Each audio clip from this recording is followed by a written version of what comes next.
এই প্রেসিডেন্ট তিনটা কারণে অপরাধী, যার বক্তব্য এই মহান সংসদে আমরা শুনতে পারি না। প্রথম কারণ হচ্ছে তিনি সমস্ত খুনের সহযোগী ছিলেন।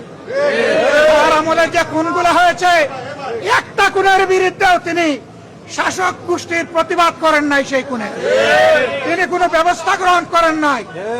প্রেসিডেন্ট রাষ্ট্রের অভিভাবক হিসাবে তিনি জঘন্য অপরাধ করেছেন রাষ্ট্রের নাগরিকদের প্রতি। দ্বিতীয় কারণ ছিল, আপনারা জানেন, আগস্ট মাসের 5 তারিখ 24 সালে তিনি জাতির উদ্দেশ্যে ভাষণ দিয়েছেন। সেই ভাষণে তিনি বলেছিলেন যে তৎকালীন ফ্যাসিস্ট প্রধানমন্ত্রী পদত্যাগ করেছেন এবং তিনি তা মঞ্জুর করেছেন। পরবর্তী পর্যায়ে আপনারা দেখেছেন, 2টা মিডিয়ার সাথে সাক্ষাৎকার দিতে গিয়ে তিনি তা অস্বীকার করেছেন, নতুন গল্প সামনে নিয়ে এসেছেন। তিনি জাতির সামনে মিথ্যাবাদী হিসাবে সাব্যস্ত হয়েছেন। দেশের প্রেসিডেন্ট মিথ্যাবাদী সাব্যস্ত হওয়ার পরে প্রেসিডেন্ট হিসেবে তার আর কোন নৈতিক অধিকার থাকে না। 3 নম্বর অপরাধ তিনি করেছেন, তিনি নিজের হাতে অর্ডিন্যান্স সাইন করেছেন। এই জুলাই অভ্যুত্থানের পরে ফেব্রুয়ারির 12 তারিখ নির্বাচন হবে। নির্বাচনের পরে যারা নির্বাচিত হবেন তারা 2টা ক্যাপাসিটিতে নির্বাচিত হবেন। তারা সংস্কার পরিষদের সদস্য হিসাবে নির্বাচিত হবেন এবং তারা একই সাথে সংসদ সদস্য হিসাবে নির্বাচিত হবেন। একই দিনে উভয় শপথ একই ব্যক্তি পড়াবেন। অত্যন্ত দুঃখের বিষয়, সেই শপথ দুটো আমরা নিলেও সরকারি দল নেয়নি। তার প্রথম দায়িত্ব ছিল গেজেট প্রকাশের 30 দিনের ভিতরে সংস্কার পরিষদের অধিবেশন ডাকা। তিনি সেই অধিবেশন ডাকেন নাই।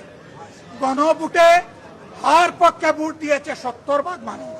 তিনি 70% জনগণকে, দেশবাসীকে অপমান করেছেন। এখানেও তিনি অপরাধ করেছেন।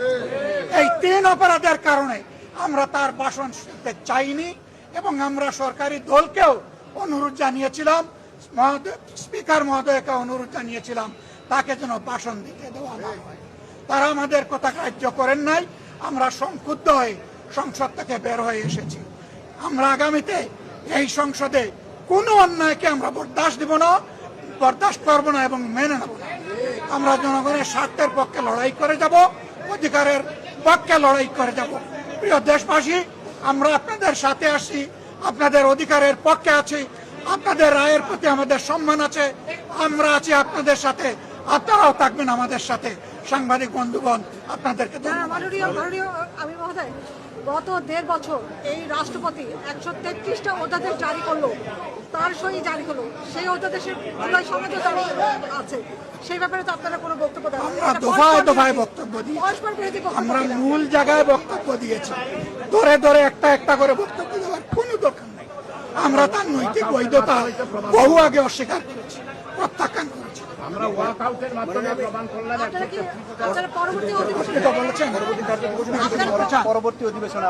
অবশ্যই আমরা যাব।